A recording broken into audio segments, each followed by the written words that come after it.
한 주간 잘 지내셨습니까? 하나님의 그 은혜를 오늘도 마무리하고 또 새로운 한 주의 은혜를 또 사모하는 귀중한 토요일 되기를 바랍니다. 우리가 또 오늘은 또 고린도후서 7장 12절부터 16절을 보게 되므로 고린도후서 본론부의 전반부가 끝이 납니다. 좀 지루했던 것처럼 보이지만 어쨌든 바울이 고린도 교회 성도들을 향한 중심을 볼 수 있는 시간이었습니다. 오늘 그것을 통하여 다시 한번 은혜를 나누는 귀한 시간 되기를 주 예수 그리스도 이름으로 축원드립니다. 자, 고린도후서 7장 5절부터 16절이 이렇게 고린도후서 2장 13절과 이어지는 부분에서 이제 회상입니다. 마게도냐 왔을 때 자신은 어땠다라는 부분들을 시작하면서 디도의 고린도 방문에 대한 그 결과를 지금 마무리 짓고 있어서 고린도 교회 성도들과 자신과의 완전한 화해 이런 부분들에 대해서 지금 다시 마무리를 짓고 있는 부분입니다. 그래서 우리가 어제 5절부터 11절을 봤고요. 오늘 12절부터 16절을 보도록 하겠습니다. 12절을 제가 먼저 보겠습니다. 그런즉 내가 너희에게 쓴 것은 그 불의를 행한 자를 위한 것도 아니요 그 불의를 당한 자를 위한 것도 아니요 오직 우리를 위한 너희의 간절함이 하나님 앞에서 너희에게 나타나게 하려 함이로다 라고 했습니다. 다시 말하면 고린도 교회 성도들과 화해하고 하나 되고 은혜를 나누고 싶은 이 바울은요 오직 고린도 교회 성도들을 위한 간절함이 있었습니다.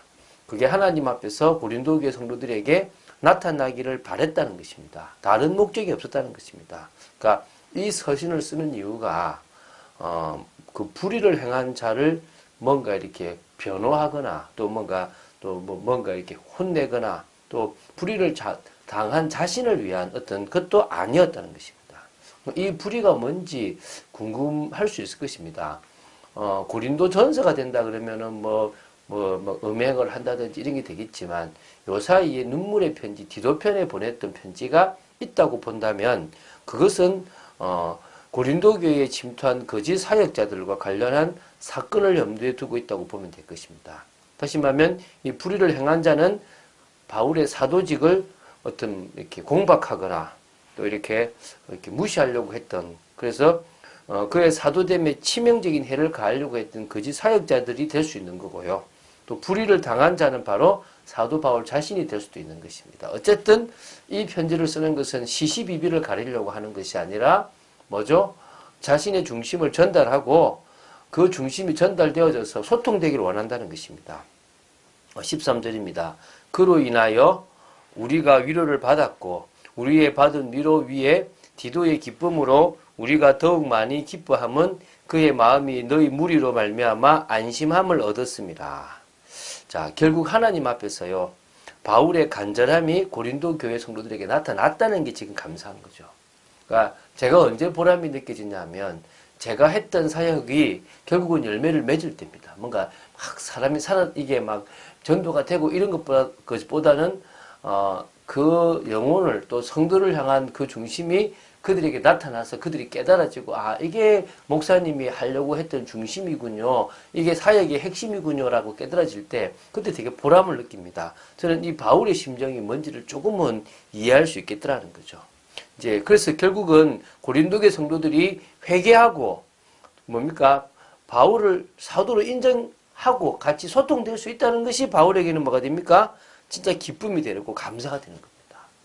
저도 그렇죠. 제가 사역하는 중에 이 사람이 진짜 복음으로 살아나면요. 그것만큼 기쁜 일이 없습니다. 반대로 이 사람이 그러지 못하면 정말 가슴 아프거든요. 그러니까 디도가 보고 가서요. 안심했다는 것입니다. 너무 감사하다는 거죠.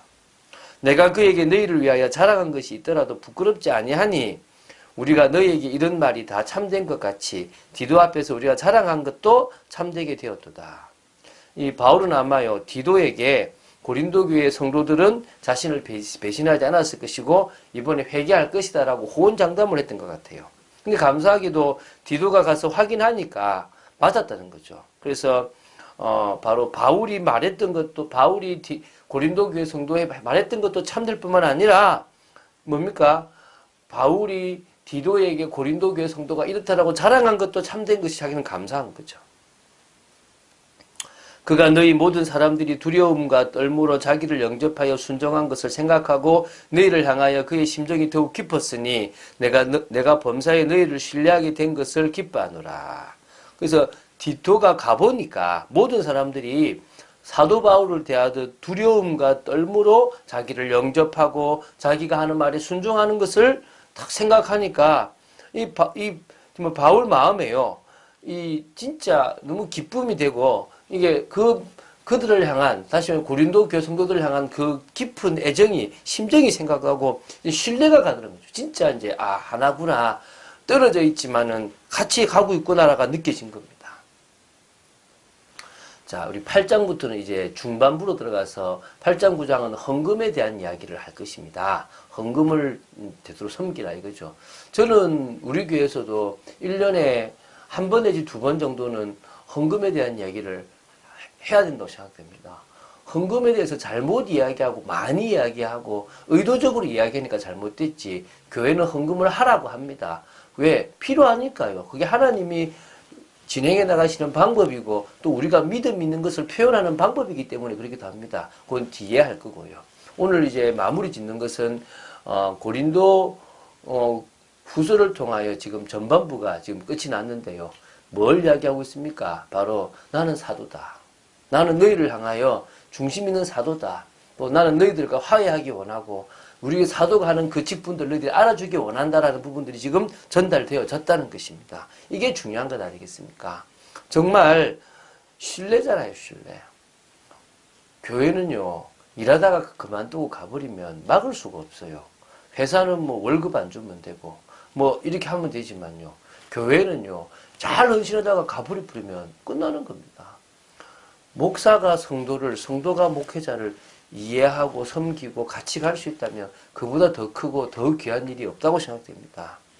하나님은 정말 우리 교회가 든든하게 이런 축복을 누려가기를 원하고 보거나 보지 못하거나 이런 믿음 속에 있기를 원하시는 것입니다. 복음적인 관계가 되기를 기도하게 되기 바랍니다. 한 주간 동안 성령의 역사에 대한 말씀을 나누었습니다. 저는 십자가와 부활만큼 중요한 게 성령의 역사라고 생각됩니다. 왜? 그 십자가와 부활을 우리에게 사실화시키는 것이 바로 뭐냐면 성령의 역사입니다. 뿐만 아니라 이제는 우리가 하나님의 사람으로 하나님의 능력을 드러낼 수 있는 것 역시 뭡니까? 성령의 역사라는 것입니다. 이 성령의 역사가 사실적인 역사고요. 이 성령의 역사는 분명한 약속이기 때문에 반드시 이루어질 것이고 분명한 약속이기 때문에 우리에게 성취되어질 거란 말입니다.